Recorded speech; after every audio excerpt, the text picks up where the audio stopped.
When I was in first year philosophy class, there was a Latin course. We were required to study Latin for 2 years, but I was afraid. I used to hear those seminarians ahead of me that Latin is difficult, very difficult. So in my thought, I presupposed that Latin is really difficult. Yes, comparing to English, Latin is really difficult. But I had to try my best in order to graduate. I studied hard, took notes during class, all the things Latin professor wrote on the whiteboard, and of course, did the review. But I was very much disappointed when I received the score after an examination.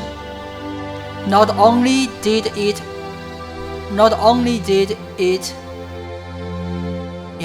not reach my expectation, but also it only slightly reached the passing line. I was very sad, seeing the paper and sitting silently on the chair.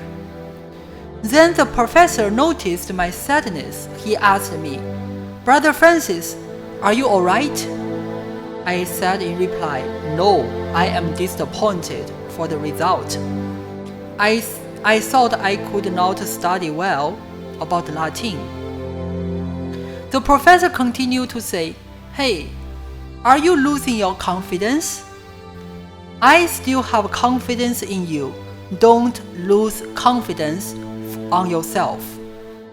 Yes, even though later I did not get a high score in Latin as in other subjects, at least I was able to graduate.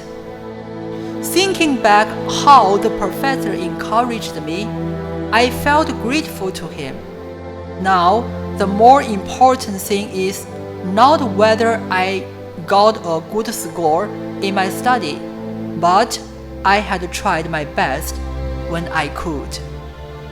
And in today's gospel, the Lord said to Paul, "Do not be afraid, but continue speaking, and do not be silent. For many people in this city are mine. I am with you, so no one will harm you." Surely, before this, Paul had encountered much struggles. As a human being, his heart might be disappointed because whatever he preached is for the salvation of the listeners. But the very person, the listeners, they had rejected him and even wanted to kill him. In this great suffering, Paul might be disappointed, discouraged, but the Lord came to comfort him, telling him, "Do not be afraid, do not be silent, continue preaching." And in today's gospel, Jesus shared the same thing to apostles.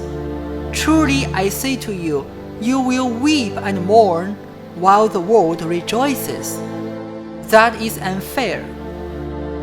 We Christians might be the most pitiable creature in the world. Just imagine the whole world is in a happy mood, laughing and celebrating, but we are left alone in a dark corner. But let's remember that the true joy is lasting.